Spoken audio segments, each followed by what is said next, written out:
যে কোনো দেশের প্রকৃত সম্পদ তার যুব সমাজ। তারা জাতির গুরুত্বপূর্ণ দায়িত্ব বহন করতে পারে এবং দেশকে উন্নতির পথে এগিয়ে নিয়ে যেতে সক্ষম। কিন্তু আজকের দিনে অনেক তরুণ নেশার কবলে পড়ে রাজ্যের ভবিষ্যৎ ও দেশের অগ্রগতি দুটোই বিপন্ন করছে। তাই যুব সমাজকে সঠিক পথে আনতে সরকারি বেসরকারি পর্যায়ে নানান উদ্যোগ নেওয়া হচ্ছে।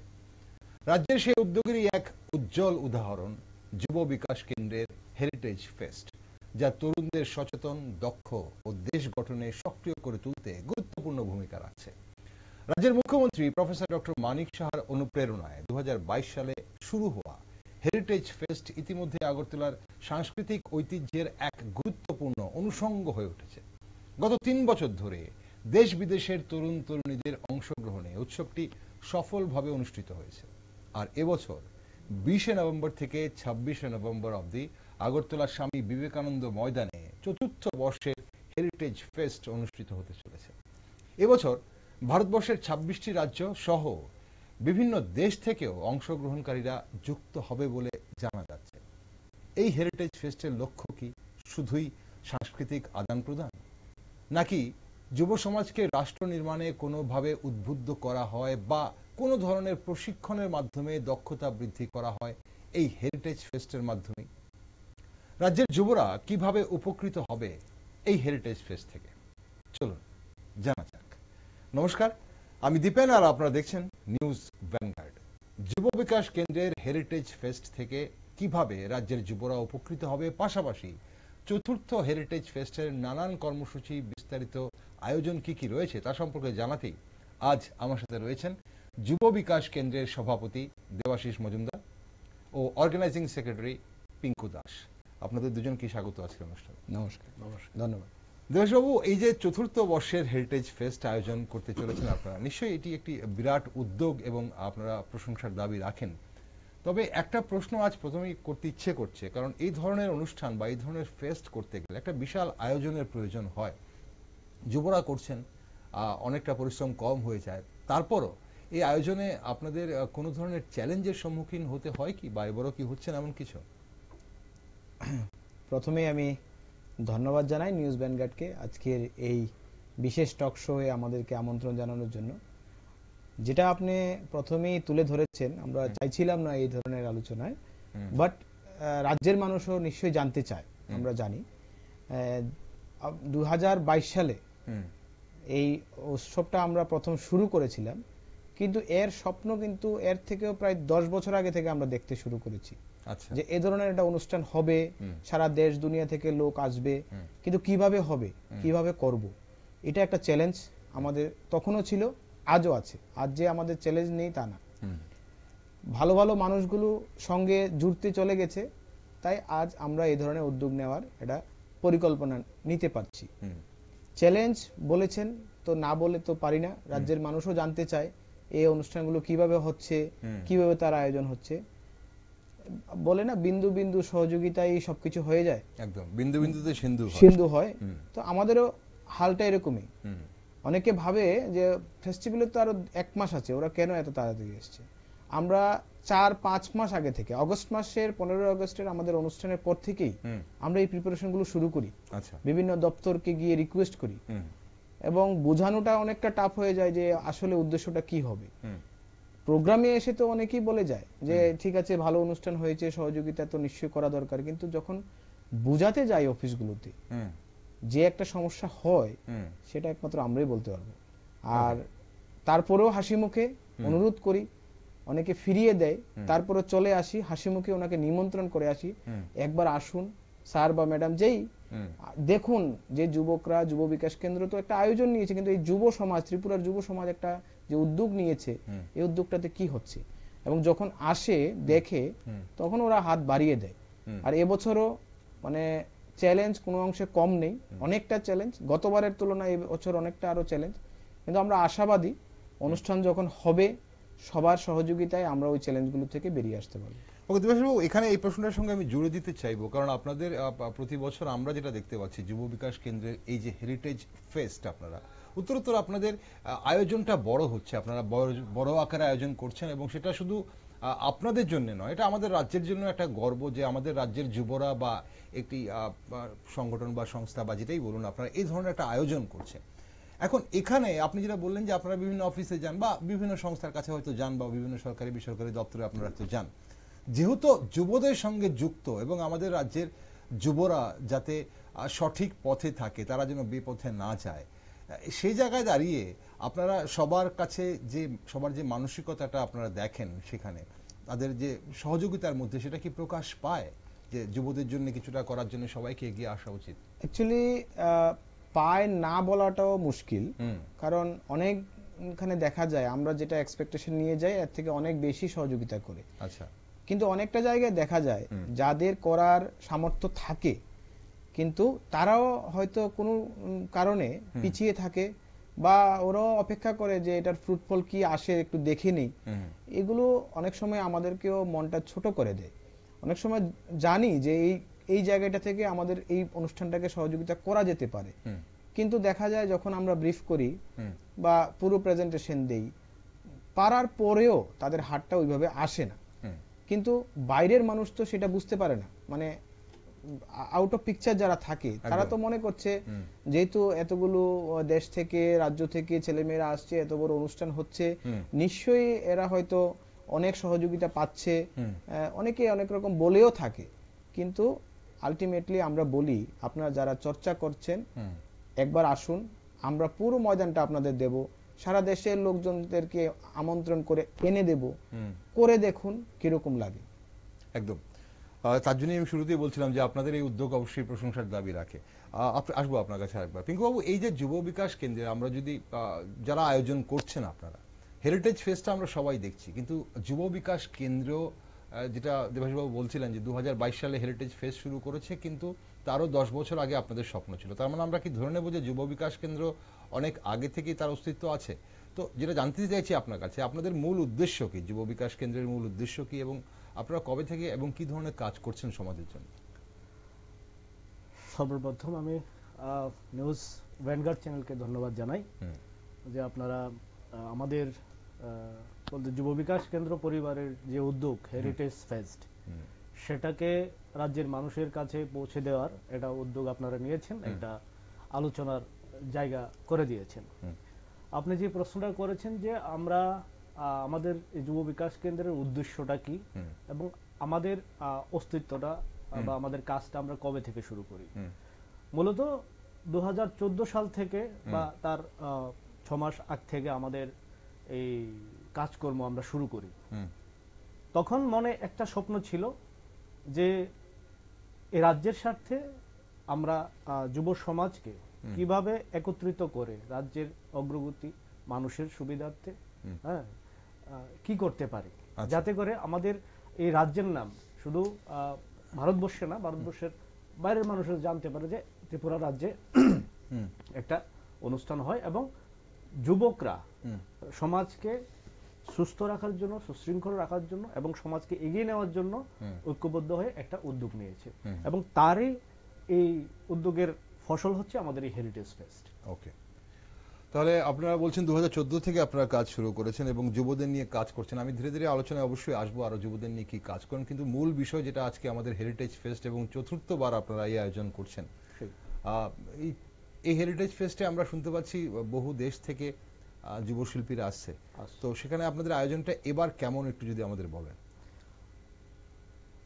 যেটা আমাদের সভাপতি বলেছেন, দেবাশিসবাবু বলেছেন যে 2022 থেকে আমাদের যাত্রা আমরা শুরু করি, দেখতে দেখতে চতুর্থবারের মতো 2025-এ আমরা এই অনুষ্ঠান করতে যাচ্ছি এবং এটা গর্বের সহিত বলতে হয় যে 2022 সালে আমাদের যে প্রস্তুতি ছিল, আমাদের যে পরিবেশনা ছিল, তার থেকে অনেক গুণ বেশি এবং উন্নত মানের পরিবেশনা এবার 2025-এ থাকতে যাচ্ছে। আচ্ছা, এখন পর্যন্ত প্রায় 9টি কান্ট্রি আমাদের দেশের বাইরের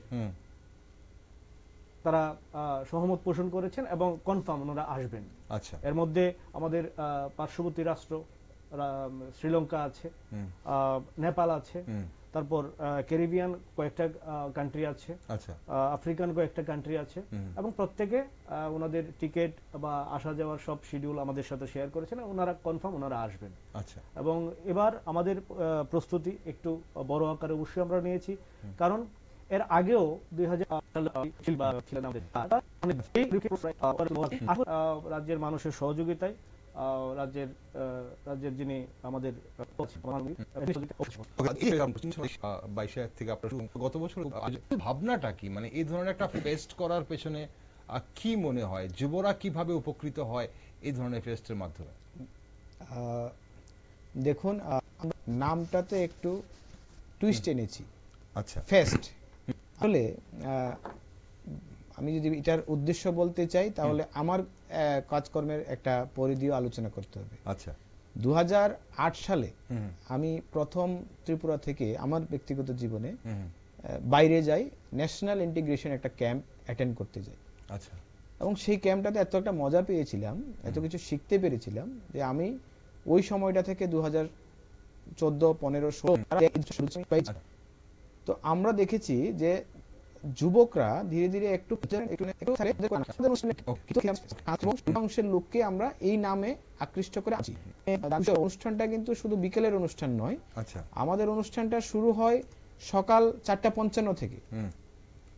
সবাই ওই সময় উঠে যুবগীত, ইউথ সং দিয়ে দিনের শুরুয়াত হয়, তারপরে যোগা, মেডিটেশন, ফ্ল্যাগ স্যালুটেশন, তারপরে আমাদের community work, language class, group discussion, community game, তারপরে গিয়ে বিকাল 4টায় ওরা মাঠে আমাদের যেখানে মূল অনুষ্ঠান হয় ওইখানে আসেন। ওখানেও সর্বধর্ম প্রার্থনা দিয়ে ওই অনুষ্ঠানের শুরু হয় বিকালের অনুষ্ঠানের, তারপরে সাংস্কৃতিক অনুষ্ঠান। তো মূলত দেখতে গেলে দুইটা পার্ট, একটা পুরো দিনব্যাপী আমরা ওদেরকে দেশ এবং রাষ্ট্র নির্মাণের জন্য বিভিন্নভাবে প্রশিক্ষণ এবং তৈরি করার চেষ্টা করি, এবং তাদের থেকেও জানার চেষ্টা করি যে তাদের মনোবৃত্তি কি, তাদের আইডিয়াগুলো কি। কারণ ইউথের আইডিয়াগুলোকে আমরা একত্রিত করতে পারলেই আমরা আগামী দিন কিছু একটা কংক্রিট কিছু করতে পারবো। এই উদ্দেশ্যে তাদের কাছ থেকে আমরা জানার চেষ্টা করি এবং তাদেরগুলোকে আমরা ইমপ্লিমেন্ট করার চেষ্টা করি। পরবর্তী সময় সাংস্কৃতিক আদান প্রদান। তার মানে দুটো পার্ট আপনি যেটা বলছিলেন, সারাদিন ধরে আপনারা যেটা করেন সেটা হচ্ছে মানে আমাদের জাতীয় সংহতির জন্য যা যা করার বা বিভিন্ন ট্রেনিং কিভাবে করতে পারে আপনারা যারা আসছে শিল্পীরা, এবং আমাদের রাজ্য থেকে যুবরা যারা অংশগ্রহণ করে তারাও কি ওখানে থেকেই সকাল থেকে এই কর্মসূচিগুলো করেন? সেম, আর শুধু রাজ্যের মানে বাইরের যুবক নয়, রাজ্যেরও যে শখানেক যুবক যুবতী বিভিন্ন জেলা থেকে আসেন, ওরা আমরা সবাই, এবং আমরাও ব্যক্তিগত আমাদের এই পরিবারের যুব বিকাশ কেন্দ্র পরিবারে যারা আছেন আমরা সবাই একসঙ্গে ওই আবাসে থাকি। এটা আবাসীয় প্রশিক্ষণ, এখান থেকে বাড়ি যাওয়ার কোনো উপায় নেই। এই প্রশিক্ষণের মাধ্যমেই তো তৈরি হবে, না বাড়ি গেলে কিভাবে শিখতে পারবে ওরা? ওকে, মানে 20 থেকে 26 মানে আপনাদের কি মানে এই প্রশিক্ষণটা বা এই যে কর্মসূচি টোটালটা বা ফেস্ট যেটাই বলছি আমরা, টোটালটা কি 7 দিনের নাকি আসা যাওয়া বাদ দিয়ে মাঝখানে 4-5 দিন? না, টোটাল হলো 7 দিন। আচ্ছা, ওরা যাত্রা, অনেকে মনে করেন যদি কেউ সাউথ ইন্ডিয়া থেকে যাত্রা শুরু করে একদম শেষ প্রান্ত কন্যাকুমারী বা কেরল থেকে, তার 4 দিন আসতে, 4 দিন এখান থেকে যেতে, আচ্ছা, আর 7 দিন তো এখানে থাকতেই হবে, কারণ যেহেতু প্রশিক্ষণ এখান থেকে যাওয়া যাবে না। আর আমরা যারা মনে করেন একদিন পরে আসবে তাদেরকে আমরা অ্যাকসেপ্ট করি না।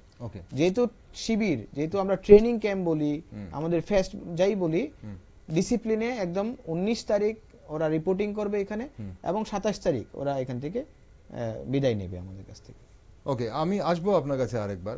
এবং এই যে স্কিল ডেভেলপমেন্টের বা জাতীয় সংহতির জন্য আপনারা বিভিন্ন দক্ষতা শিবির, আপনি যেটা বলছিলেন যে আপনারা বিভিন্ন শিবির করেন যেখানে তাদের দক্ষতা উন্নয়ন হয়, হয়তোবা কি ধরনের স্কিল ডেভেলপমেন্ট হয় সেটা জানবো। কিন্তু তার আগে পিঙ্কু বাবু, এবারের আয়োজনে অন্যান্য বারের তুলনায় নতুন কোনো কি কিছু আছে এবারের আয়োজনের মধ্যে, মানে নতুন ব্যতিক্রমী কিছু কি আছে, নাকি প্রতিবার যেটা হয় এবারও একই রকম ভাবে গতানুগতিক ভাবেই হচ্ছে?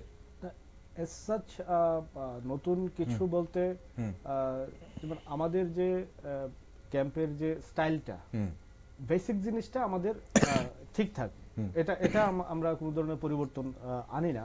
ওকে, তবে যে বিষয়গুলি বললেন যে কমিউনিটি ওয়ার্ক বা ল্যাঙ্গুয়েজ ক্লাস, এই ক্লাসগুলির মধ্যে, ডিসকাশনগুলির মধ্যে আমরা এমন কিছু বিষয় অন্তর্ভুক্ত করি যে বিষয়গুলি আজকের সমাজের জন্য কতটুকু প্রয়োজনীয় এবং সেই বিষয়গুলি নিয়ে যুব সমাজ কি ভাবে এবং সেগুলিকে ইতিবাচকভাবে কিভাবে আমাদের সমাজে ইমপ্লিমেন্ট করা যায় সেই বিষয়গুলি আমাদের থাকছে।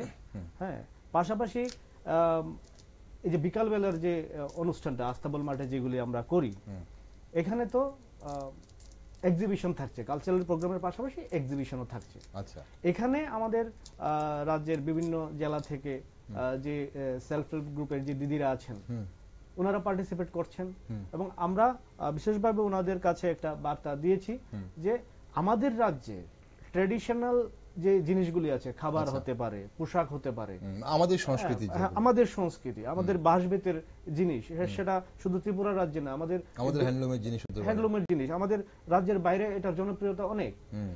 এই জিনিসগুলিকে আরো কিভাবে প্রমোট করা যায় সেই দিকগুলি নিয়ে আমরা ওনাদের কাছে আবেদন রেখেছি যাতে নতুন নতুন বিভিন্ন ধরনের জিনিস এই এক্সিবিশনে প্রেজেন্ট করা যায় এবং সারা দেশের সাথে সাথে বিদেশ থেকে যে প্রতিনিধিরা আসবেন, শিল্পীরা আসবেন, তারা যাতে আকৃষ্ট হয়। এতে করে আমাদের সেলফ হেল্প গ্রুপের যে দিদিরা আছেন ওনারা একটা ওনাদের যে রোজগার সেটাকে বৃদ্ধি করার একটা সুযোগ পাবেন, পাশাপাশি সেলার এবং বায়ারের একটা মিলনস্থল, সমন্বয় ঘটবে, সেই উদ্দেশ্যে আমরা এই বিষয়গুলো এবার রাখছি আর কি। ওকে, দেবাশবাবু, এই যে স্কিল ডেভেলপমেন্টের কথা বলা হচ্ছে, আমরা বারবার শুনছি বিভিন্ন সরকারি উদ্যোগে স্কিল ডেভেলপমেন্টের কথা বলা হচ্ছে, যুবদের স্কিল ডেভেলপমেন্ট আজ খুব প্রয়োজন হয়ে পড়ছে। আপনাদের এই যে ফেস্টের মাধ্যমে কিভাবে, বিভিন্ন শিবিরের মাধ্যমে আপনারা কিভাবে স্কিল ডেভেলপমেন্ট করাচ্ছেন যুবদের, এবং বিগত দিনগুলোতে আপনারা কি দেখেছেন, তার থেকে কি ভালো রেজাল্ট এসেছে, কি ফল পেয়েছেন আপনারা? দেখুন, এই 7 দিনের শিবিরের যে স্কিল ডেভেলপমেন্ট সেটা তার পার্সোনাল যে তার লাইফস্টাইলের যে স্কিল, আচ্ছা, ওইটারই পরিবর্তন হতে পারে, এর বাইরে তো কিছু করা যাবে না। তো 7 দিনে আমরা চেষ্টা করি তাকে যে তার যে গতানুগতিক যে মোবাইলের মধ্যে আকৃষ্ট হওয়া বা মানুষের প্রতি মানুষের যে ভালোবাসা যে কম হয়ে যাচ্ছে ওইটাকে কিভাবে আরো স্ট্রং করা যায়, এজন্যই তো রেসিডেন্সিয়াল প্রোগ্রাম। এবং রেসিডেন্সিয়াল হলেও আপনি জেনে খুবই আনন্দিত হবে, আমরা খুবই ডিসিপ্লিনে এই পুরোটা আমরা নিজেরা ফলো আপ রাখি পুরো ব্যাপারটাকে। তো তার ব্যক্তিত্বটাকে বিকাশ কিভাবে হতে পারে ওইটাই চলে। আর বাকি স্কিল ডেভেলপমেন্ট যদি যুব বিকাশ কেন্দ্রের স্কিল ডেভেলপমেন্টের বিভিন্ন বিষয় যদি বলেন তাহলে তো আমাদের বর্ষব্যাপী অনুষ্ঠান চলে, বিশেষ করে রুরাল আমাদের ট্রাইবাল এরিয়াগুলোতে, সেগুলো বলতে হলে তো অনেকটা সময় লেগে যাবে। ঠিক, সেটা তো আপনাদের কর্মসূচি। যেটা এখন এই মুহূর্তে মানে জানতে ইচ্ছে করছে, এবছর কতজন আসছে আপনাদের এই হেরিটেজ ফেস্টে, কতজন বাইরে থেকে আসছে? আপনারা বললেন যে 9টি দেশ থেকে আসছে এবং ভারতবর্ষের 26টি রাজ্য থেকেও আসছে শোনা যাচ্ছে, এবং কতজন শিল্পীরা আসছে এখানে, যুবরা আসছে? আজকে দিনে অবধি আমরা যে রেজিস্ট্রেশন পেয়েছি এবং আজকে অলরেডি সবাই যাত্রা শুরু করে দিয়েছেন, অলমোস্ট সবাই ট্রেনে আছেন। 375 জন ত্রিপুরার বাইরের, 100 জন আমাদের ত্রিপুরার 8টা জেলা থেকে, আচ্ছা, আর যে 9টা দেশ থেকে প্রতিনিধিরা আসছেন তারা হলেন 47। ওকে, এই হলো আমাদের আজকের দিনের মূল ফিগার। তারপরে মানে যখন ওরা 19 তারিখ এখানে পৌঁছবে তখন হয়তো কিছু কম হতে পারে, কিন্তু অনেকেই ট্রেন মিস করতে পারেন, যাত্রা হয়তো হতে পারে, কিন্তু কম বেশি কিছুটা কম বেশি হতে পারে। এইটা আমাদের কাছে রেকর্ডেড ডাটা আছে এবং মোটামুটি সবাই ট্রেনে চড়ে গেছেন অলরেডি। ওকে, এখানে যারা আমাদের আপনাদের অনুষ্ঠান দেখছে এই মুহূর্তে, আমাদের এই টক শো দেখছে, বা আমাদের দর্শক বন্ধুরা, বা রাজ্যের যারা যুবরা, অন্যরা যারা আপনাদের সঙ্গে যুক্ত নয়, যারা আপনাদের এই শিবিরে বলুন বা এই ফেস্টে যুক্ত হচ্ছে না, তারা কেন আস্তাবল ময়দানে আসবে, তারা কেন আপনাদের এই ফেস্টে আসবে? দেখুন, শুরু থেকে একটা শব্দ আসছে আপনাদের ফেস্ট। এটা আমাদের ফেস্ট নয়, এটা ত্রিপুরা রাজ্যের ফেস্ট। আচ্ছা, ত্রিপুরা রাজ্যের জন্য এটা আয়োজন। তো কেন আসবে? আমার বাড়িতে যখন এতগুলো অতিথি আসবে তাহলে তো আমার ছোট ভাইকে, ছোট বোনকে আমাদের রিকোয়েস্ট করতে হবে না যে আসো, বাড়িতে অতিথি এসছে। তো বাড়িতে যেহেতু অতিথি আসছে তাই এটা সবার নিজ মানে দায়িত্বের মধ্যে পড়ে সবাই এসে এই অনুষ্ঠানটাকে সফল করার জন্য। এবং এটা শুধু আমরা মুখে বলি না, আমাদের কাজকর্ম সেম। যদি এই অনুষ্ঠান দেখার পরে রাজ্যের কোনো কোণা থেকে কোনো ব্যক্তি এই অনুষ্ঠানে এসে নিজের সময় দান করতে চান, আমরা আপনাদেরকে সাদরে গ্রহণ করব, আমরা খুশি হব। বেশ, পিঙ্কুবাবু, একটু অন্য প্রসঙ্গে যাই। আপনারা যুবদের নিয়ে কাজ করছেন, আপনারা নিজেরাও যুব এবং বহুদিন ধরে কাজ করছেন। আমাদের রাজ্যের যুবদের, দেশের কথা আমি নাইবা বললাম, আপনারা আমাদের রাজ্যে এই মুহূর্তে যুবদের সমস্যা কি বলে মনে করেন এবং কোন জায়গাটা অ্যাড্রেস করা সবচেয়ে বেশি প্রয়োজন বলে আপনারা মনে করেন একজন, কারণ যুবদের নিয়ে আপনারা কাজ করছেন এবং বিভিন্ন প্রত্যন্ত এলাকায়, যেটা দেবেশবাবু বলছিলেন, আপনারা কাজ করেন। কোন জায়গাটায় মনে করছেন যুবদের সমস্যাটা কি আজকে? আসলে এটা শুধু আমাদের রাজ্যের বললে ঠিক হবে না, এটা সারা বিশ্বব্যাপী এই সমস্যাটা। কারণ প্রত্যেকটা যুবক যখন তার কলেজ শেষ করে, পড়াশোনা শেষ করে, তার মাথায় প্রথম যে চিন্তাটা ভাবনাটা আসে সেটা হচ্ছে যে আমার সোর্স অফ ইনকাম দরকার। ঠিক আছে, এবার কেউ কেউ সেটা পেয়ে যায়, আবার কেউ কেউ সেটা সঠিক সময়ে পেতে পারে না। এই জায়গায় তার মধ্যে একটা হতাশা কাজ করে। ঠিক আছে, এবার আমাদের ভূমিকাটা কোন জায়গায়? আমাদের ভূমিকাটা হচ্ছে যে এই হতাশাটা যাতে না আসে, তাকে আমরা বিভিন্ন ধরনের প্রজেক্ট নিয়ে কাজ করি, এগ্রিকালচার ফিল্ডে হোক বা বিভিন্ন ধরনের ট্রেনিং। সেই ট্রেনিংগুলির মাধ্যমে, সেই প্রজেক্টগুলির মাধ্যমে তাকে কিভাবে রিসোর্সফুল বানানো যায় এবং তার সোর্স অফ ইনকামটা কিভাবে বৃদ্ধি করা যায়, হ্যাঁ, সেই ভাবনাগুলি আমাদের মাথায় থাকে। আর আরেকটা বিষয় হচ্ছে যে কেন আমরা যুবকদের নিয়েই বারবার বলছি। এটা বাস্তব যে আজকের যুবক একটা অংশ, সবটা না, একটা অংশ কিন্তু নেশার দিকে ঝুঁকে যাচ্ছে একদম। এবং এই ঝোঁকটা থেকে বেরিয়ে আনতে হলে আমাদের সবচাইতে দুইটা যে মূল অস্ত্র, সেটা হচ্ছে কালচার এবং খেলাধুলা, স্পোর্টস। যেহেতু আমাদের যুব সংগঠন, আমরা বিভিন্ন ট্রেনিং বা এগ্রিকালচার প্রজেক্ট নিয়ে কাজ করি, পাশাপাশি কালচারাল এক্সচেঞ্জ প্রমোশন প্রোগ্রামগুলি নিয়েও আমরা কাজ করি। তা আমাদের ভাবনা চিন্তা থাকে, একদিকে যেমন যুবকদের আমরা সোর্স অফ ইনকামের একটা রাস্তা দেব, পাশাপাশি সাংস্কৃতিক ভাবে তাকে কিভাবে ইনভলভ করা যায়, যাতে তার মধ্যে যে হতাশাটা থাকে, যে হতাশা থেকে কেউ কেউ বিপদে পরিচালিত হয়, কেউ নেশার দিকে ঝুঁকে যায়, সেই দিকটা থেকে কিভাবে তাকে রেহাই দেওয়া যায়, সেই ভাবনাগুলি আমাদের থাকে। ওকে, তো এখানে এই যে যেহেতু নেশার কথা আপনি তুললেন, এখানে যারা দেশ বিদেশ থেকে আসছে বা অন্যান্য জায়গা থেকে যারা অতিথি শিল্পীরা যারা আসছে, তাদের মধ্যে কি ধরনের মানে আপনারা প্রবণতা দেখেন এইসব বিষয়গুলো নিয়ে অন্যদের সঙ্গে চর্চা করার? নেশা বলুন বা কর্মসংস্কৃতির কথা বলুন, এসব নিয়ে চর্চা কতটা হয়? বিগত 3টে ফেস্টে আপনারা কিভাবে দেখেছেন, কতটা দেখেছেন? অবশ্যই চর্চা হয় আমাদের, কারণ আমরা বলছিলাম যে আমাদের প্রোগ্রামটা ভোর সকাল 5টা থেকে শুরু হয় এবং রাত্র 9টা 10টা পর্যন্ত চলে, এবং টোটাল প্রোগ্রামটা আমরা দুই ভাগে করি। লাঞ্চের আগে এক ধরনের প্রোগ্রাম, লাঞ্চের পরে এক ধরনের প্রোগ্রাম। আচ্ছা, এবার লাঞ্চের আগে যে প্রোগ্রামগুলি, সেমিনার বা ওয়ার্কশপগুলি আমরা বলছি, বা ল্যাঙ্গুয়েজ ক্লাসগুলির কথা আমরা বলছি, এই ক্লাসগুলিতেই যারা রাজ্যের বাইরে থেকে প্রতিনিধি আসছেন, শিল্পী আসছেন, বা দেশের বাইরে থেকে যে শিল্পীরা আসছেন, তাদের বিভিন্ন বিষয় নিয়ে তাদের ভিউটা আমরা জানতে চেষ্টা করি এবং তাদের ভাবনাটা কি, এবং সেই ভাবনাটা পজিটিভ ভাবে, ইতিবাচক ভাবে কিভাবে আমাদের যুবকদের মধ্যে এটা বপন করা যায়, সেই দিকগুলো নিয়ে আমরা চিন্তা করি। এখানে দেবাশবাবু বলেছেন যে এই 7 দিনের যে ওয়ার্কশপ, সেই 7 দিনের ওয়ার্কশপে আমরা কোনো একটা যুবক বা যুবতীর খুব বেশি পরিবর্তন আমরা করতে পারি না, এটা ফ্যাক্ট। ওকে, এটা ফ্যাক্ট। কিন্তু আমরা যে জিনিসটা করতে পারি, তার মধ্যে একটা বীজ বপন করতে পারি, এটা প্রভাব ফেলা যায় যে আমি চাইলে এই জিনিসটা করতে পারি। তাইলে একটা জায়গাতে যদি 5 জন যুবক যুবতী যদি একরকম ভাবনা চিন্তা নিয়ে, ইতিবাচক ভাবনা চিন্তা নিয়ে যদি কাজ শুরু করে এবং তাদের কাজটা যদি সমাজের পক্ষে হয়, সমাজকে সুন্দর রাখার হয়, তাহলে কিন্তু এই 5 জন যুবক যুবতীকে দেখে আরো 50 জন যুক্ত হবে। একদম। আমরা এই 7 দিনে একটা জাস্ট রোড ম্যাপ তৈরি করে দিই যে আমরা চাইলে সমাজকে এইভাবে সুস্থ রাখতে পারি। একদম। আপনারা এই যে দেবাশিসবাবু যেটা বলছেন যে ফিগারগুলো, যে রাজ্য থেকেও প্রায় 100 যুবক যুবতীরা আপনাদের এই ফেস্টে অংশগ্রহণ করছে বা ওয়ার্কশপে অংশগ্রহণ করছে, বাইরে থেকেও যারা আছে, তাদেরকে আপনারা বাছাই কিভাবে করেন দেবাশিস বাবু? মানে রাজ্যে যারা আছে তাদেরকেও বা বাছাই কিভাবে করেন? অ্যাকচুয়ালি সারা দেশে আমাদের একটা নেটওয়ার্ক রয়েছে। আচ্ছা, সে ইউথ নেটওয়ার্ক আমাদের একটা আছে। এবং আমি যেহেতু অনেকটা বছর রাজ্যের বাইরে বিভিন্ন রাজ্যে কাজ করেছি, তো আমাদেরও কিছু ব্যক্তিগত পরিচিত সংগঠনের সঙ্গে আমাদের কিছু সম্পর্ক রয়েছে। তো যখনই আমাদের ডেটগুলো ফাইনাল হয়, আমরা ওই সমস্ত সংগঠনগুলোকে চিঠি লিখি এবং আমরা বলে দিই যে এই ক্রাইটেরিয়া আমাদের রয়েছে। কারণ আপনারা নেশার ব্যাপারে আলোচনা করলেন, অনেকগুলো বিষয়ে আলোচনা হলো।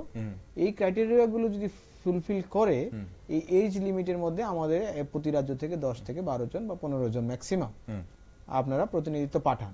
পাঠানোর পরে আমরা এটাকে আবার রিচেক করি যে আসলে ঠিক কিনা, বা পুরানো ডাবলিং হচ্ছে কিনা। অনেক সময় দেখা যায় সে গত বছরও এসছে, এবারও আসবে, এরকম হবে না। মানে অ্যাটলিস্ট 90% নিউ কামার হতে হবে।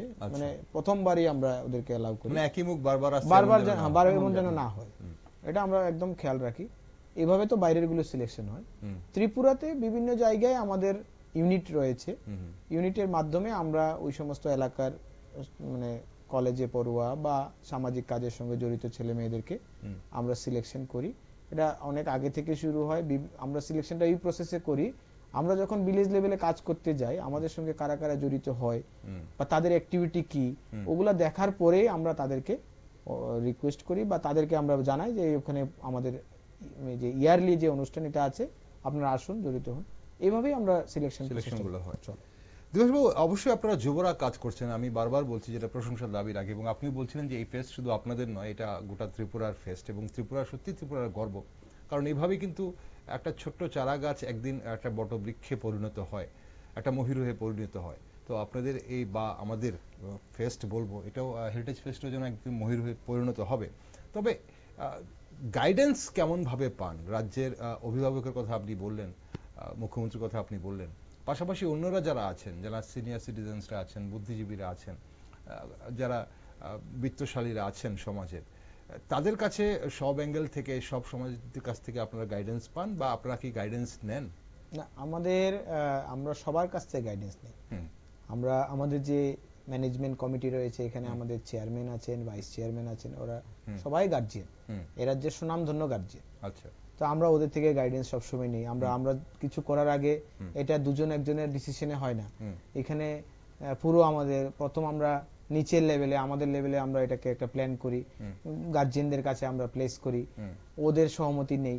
তারপরে বিভিন্ন এই সমস্ত কাজের সঙ্গে জড়িত যে সমস্ত ডিপার্টমেন্ট গুলো আছেন, আমরা তাদের কাছেও যাই যে আমরা এরকম একটা করতে যাচ্ছি, আপনাদের কোনো আইডিয়া? অনেকে দেয়, অনেকে ভাবে যে আরে তোমরা করছো, তোমাদের কাজ তোমরা করতেই থাকো, আমাদের কি, আমাদেরকে কেন ডিস্টার্ব করো? এটা অনেক জায়গা থেকে আসে খবর, ডাইরেক্টও বলে অনেকে। তো আমরা এতে খারাপ পাই না। যাই হোক, আমরা তো চাই ওদের আইডিয়াগুলো নিতে। তো এভাবে দেয়। অনেক রাজ্যের গার্জিয়ানরা আছেন, আমাদের পাশে থাকেন, আমাদেরকে সহযোগিতা করেন, আমাদেরকে গাইডেন্স করেন। না হলে এই অনুষ্ঠান মানে করা সম্ভবই হতো না। ওকে, পিঙ্কুবাবু, এই যে আগামী দিনে যুব বিকাশ কেন্দ্রের কি ধরনের পরিকল্পনা আছে? মানে আপনাদের এই হেরিটেজ ফেস্ট ছাড়া, বা আপনাদের এই যে সারা বছর যে বাৎসরিক যে কাজগুলো আছে আপনার, এগুলো ছাড়া নতুন কোনো বা বড় লক্ষ্যের দিকে আপনারা এগোচ্ছেন, কোনো বিশেষ লক্ষ্যের দিকে? অবশ্যই আমাদের একটা লক্ষ্য তো আছে, এবং একটা না দুইটা লক্ষ্য বলবো। ওকে, প্রথমটা হচ্ছে যে আমরা এমন একটা সেন্টার তৈরি করতে চাই যেখানে যুবকরা থাকার ব্যবস্থা থাকবে, বৃদ্ধ মা বাবা যারা আছেন, যাদের বাসস্থানের ব্যবস্থা নাই, আচ্ছা, তাদের থাকার ব্যবস্থা থাকবে। আচ্ছা, এখানে ট্রেনিং হবে, যে শিশুরা তাদের আশ্রয় থাকবে না, সেই আশ্রয় এখানে থাকবে, এমন একটা সেন্টার আমরা আলটিমেট আমাদের লক্ষ্য, এটা আমরা করতে চাই। আচ্ছা, অবশ্যই যারা অভিভাবক আছেন ওনারা যদি আশীর্বাদ করেন, আমরা এটা করব, এবং এটা আমরা দৃঢ় প্রতিজ্ঞ, আমরা এটা করবই। এটা বিশাল অর্থের প্রয়োজন হবে, অর্থের প্রয়োজন, এবং এটা আজকে না হোক 5 বছর লাগুক, যতই বাধা বিপত্তি আসুক, সেটা আমরা করব। কারণ যে বিষয়গুলি বললাম, এইগুলির প্রয়োজনীয়তা আজকের দিনে অনেকটা বেড়ে গেছে। আচ্ছা, অনেকটা বেড়ে গেছে। আমরা দেখি অনেক রিসোর্সফুল ছেলে মেয়েরা আছে, জাস্ট একটু সাপোর্টের জন্য হারিয়ে যায়, এবং ওই জায়গাটায় আমরা ধরতে চাই। ওকে, এক।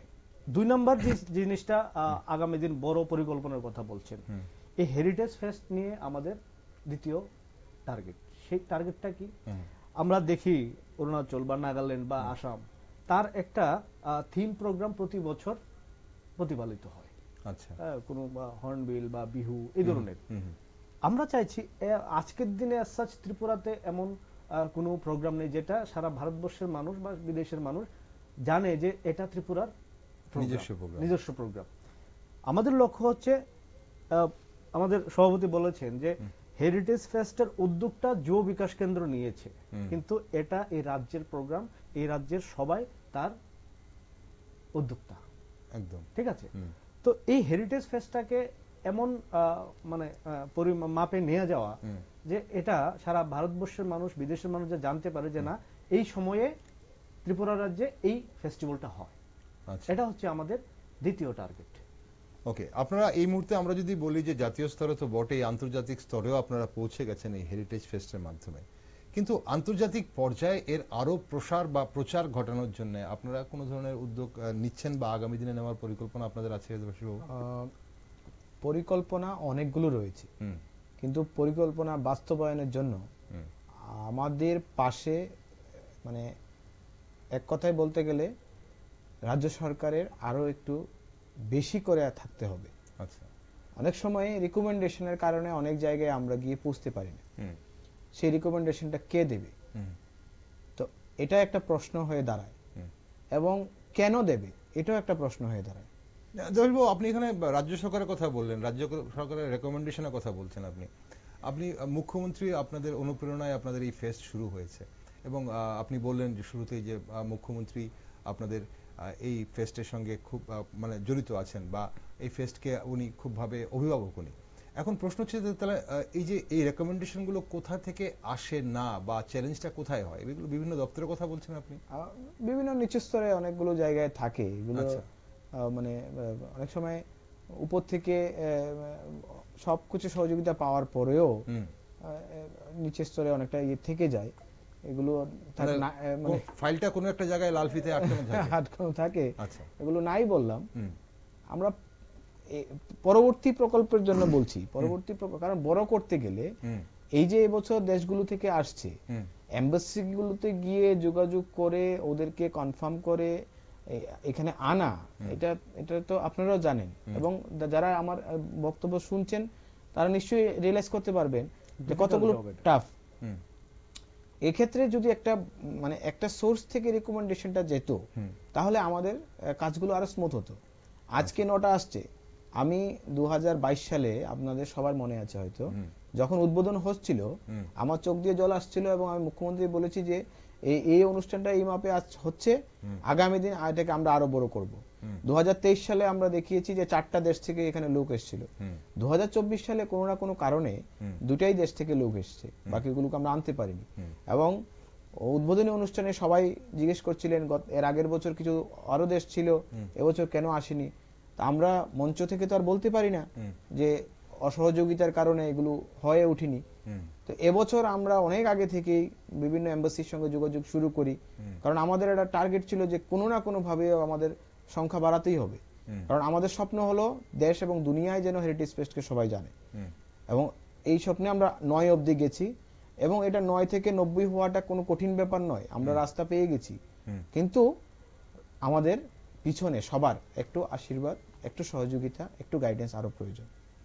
ওকে, আপনারা অবশ্যই শুনছেন যুব বিকাশ কেন্দ্রের দুজন যুবকে আজ আমাদের এই স্টুডিওতে আপনারা দেখছেন এবং শুনছেন। এর জন্যই বলছি যুব, কারণ যুবরা কি করতে পারে। দেখুন, আমরা যদি আমাদের পার্শ্ববর্তী রাষ্ট্র বাংলাদেশের দিকে চোখ রাখি, তাহলে সেখানে আমরা দেখছি সংস্কৃতি যখন তলানিতে যায় তখন কি হতে পারে।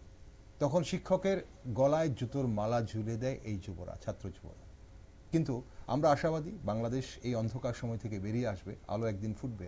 কিন্তু আমাদের যারা যুবরা আছে তারা যখন কোনো ভালো কাজ করতে যায়, তারা যখন আমার রাজ্যের নাম উজ্জ্বল করতে যায়, তারা যখন আমার সংস্কৃতিকে আঁকড়ে ধরে আবার যারা আমাদের আশপাশে যাদের প্রয়োজন তাদের রোজগার ত্বরান্বিত করা, সেই যুবদের রোজগার ত্বরান্বিত করার জন্য বিভিন্ন পদক্ষেপ নেয়, তখন তাদেরকে পিছু থেকে টেনে ধরার বোধহয় কারোর সাহস করাটা বোধহয় কারোর উচিত নয় বোধহয়। তাদেরকে আমরা যদি অনুপ্রেরণা না যোগাতে পারি তাহলে হয়তো আমরা তাদের যে উদ্যোগ সেই উদ্যোগে অংশগ্রহণ করে তাদের মনোবলটা বাড়াতে পারি। খুব বেশি সময় নেই হাতে আমাদের। পিঙ্কুবাবু, আজকের আমাদের রাজ্যের যুবরা, আপনি কিছুক্ষণ আগে বলছিলেন অনেক কিছু, রাজ্যের যুবদের, শুধু রাজ্যের নয় পুরো বিশ্বব্যাপীর কথা আপনি বলেছেন যে রোজগার তো অবশ্যই যুবদের প্রয়োজন হয়, একটা সময়ের পর যখন পড়াশোনা শেষ হয় রোজগার প্রয়োজন হয়, নেশা থেকে দূরে থাকার জন্য তাদের যে পরিবেশ দেওয়ার সেটা প্রয়োজন হয়। আপনি কি মনে করেন এই যে আমাদের খেলা বা বিভিন্ন অনুষ্ঠান আয়োজন করা হয়, যুবরা কতটা তাদের সঠিক পথ বেছে নিতে পারছে এবং তাদের নিজস্ব সংস্কৃতির সঙ্গে যুবরা কতটা আত্মার মিল খুঁজে পাচ্ছে আজকের পৃথিবীতে বা আজকে আমাদের রাজ্যে? বলুন। আজকের এই বিজ্ঞানের যে অগ্রগতি হয়েছে, বিশেষ করে মোবাইলের কথাটা আমি বলছি, কারণ আপনি বলেছেন যে আমাদের সংস্কৃতির সাথে আত্মার কতটুকু মিল আমরা করতে পারছি। এই উত্তরটা সরাসরি দেওয়াটা কঠিন। কেন কঠিন? কারণ আমরা আমাদের ছোটবেলায় আমরা মাঠে খেলেছি, বন্ধু বান্ধবদের সাথে খেলেছি, তার জন্য বাড়িতে অনেক মার খেতে হয়েছে, সেটা অন্য বিষয়, কিন্তু আমরা কিন্তু মাঠ পেয়েছি। সে আজ পড়াশোনার মতো হয়েছে, বন্ধু বান্ধবদের সাথে একটা সময়ে বিকালবেলা হোক বা দুপুরবেলা হোক খেলাধুলা সেগুলি হয়েছে। কিন্তু আজকে কিন্তু আমরা ভিন্ন চরিত্র দেখছি। ছেলেরা মেয়েরা সবাই যে যার মতো থাকছে, প্লাস মোবাইলে এতটা ওনারা মানে এডিক্টেড হয়ে গেছেন, এটা বলা মুশকিল। আমরা যখন বিভিন্ন জায়গায় গল্প করতে যাই বা ঘুরতে যাই, দেখি 4 জন বন্ধু বান্ধবী বসে গল্প করছে, কিন্তু একজন একজনের সাথে না, সবাই যার যার মোবাইলে বসে আছে। তাইলে এই যে আত্মার মিলটা সেটা প্রত্যেকটা জায়গায় হচ্ছে। সংস্কৃতির ক্ষেত্রে আমরা যদি বলি, এখন কয়জন যুবক যুবতী রবীন্দ্রনাথ নিয়ে চর্চা করে, বিদ্যাসাগর নিয়ে চর্চা করে, রামমোহন রায় নিয়ে চর্চা করে, সেটা সংখ্যায় অনেক কম। তো আমাদের উদ্দেশ্য এইটাই যে ঠিক আছে, মোবাইল এটা নতুন জিনিস, সেটা আজকের দিনে খুবই প্রয়োজন, এটা অবশ্যই আমরা ব্যবহার করব। পাশাপাশি আমাদের যে মানে বেসিক জিনিস, সংস্কৃতির সাথে যে আমাদের আত্মার মিলটা, হ্যাঁ, বা আমাদের যে দায়িত্ব কর্তব্য, মানবিকতা, প্রত্যেকের প্রতি প্রত্যেকের যে সহমর্মিতা, সেইগুলি যাতে কোনোভাবে মানে বিলুপ্ত না হয়, সেই জায়গাটাকে শক্তিশালী করা আমাদের লক্ষ্য। ওকে, অনুষ্ঠানের সময় ফুরিয়ে এসেছে। আপনাদের অনুষ্ঠান সম্পর্কে আমাদের যারা দর্শক বন্ধুরা আছেন, দেবাশিস বাবু, আপনি কোনো ধরনের বার্তা, কোনো আহ্বান আপনারা রাখবেন? বার্তা একটাই, মাননীয় মুখ্যমন্ত্রী প্রফেসর ডক্টর মানিক সাহাজের হাত ধরে ৪র্থ এই হেরিটেজ ফেস্টের শুভ সূচনা হতে যাচ্ছে। সঙ্গে অবশ্যই আমাদের ক্রীড়া দপ্তর এবং যুব বিষয়ক ক্রীড়া দপ্তরের মাননীয় মন্ত্রী টিঙ্কু রায় মহোদয়, আমাদের মেয়র সাহেব দীপক মজুমদার মহোদয়, আরও আমাদের রাজ্য মন্ত্রিসভার সবাই মোটামুটি আমাদের এই অনুষ্ঠানে আসবেন বলে আমাদেরকে আশ্বাস দিয়েছেন। আমরা চাই পাশে আপনাদেরকেও, আপনারাও এই অনুষ্ঠানের আয়োজক হিসাবে আসুন। দর্শক হিসাবে তো ঠিক আসবেনই, কিন্তু আয়োজক হিসাবে এসে আমাদের পাশে দাঁড়ান। তাহলে ৪র্থটাকে 40-এ নিয়ে যাওয়া এবং তারপরে নিয়ে যাওয়াটা কঠিন হবে না। রাস্তা অলরেডি রেডি আছে, আপনারা সবাই পাশে থাকলে আমরা নিশ্চয়ই এটাকে করতে পারবো। দেশ বিদেশের আমাদের রাজ্যের অতিথিরা আসছে, এরা যেন এখান থেকে একটা ভালো মেসেজ, আমাদের রাজ্যের ইউনিটির মেসেজটা যেন নিয়ে যেতে পারে। একদম। পিঙ্কুবাবু, আপনার তরফ থেকে কোনো আহ্বান থাকবে?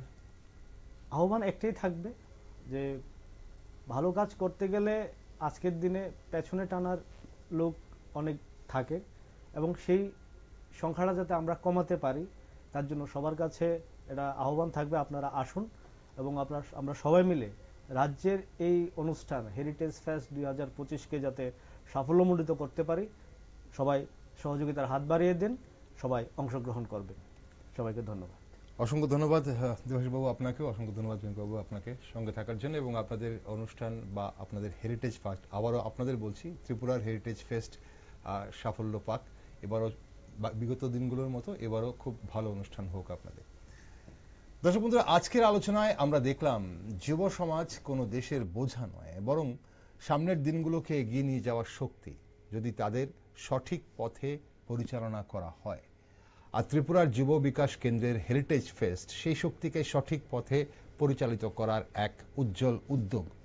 সংস্কৃতি, প্রশিক্ষণ, শৃঙ্খলা ও উন্নয়নের যে সম্মিলিত পরিবেশ এই ফেস্ট তৈরি করে তা শুধুমাত্র তরুণদের নয়, আমাদের পুরো সমাজকে সমৃদ্ধ করে।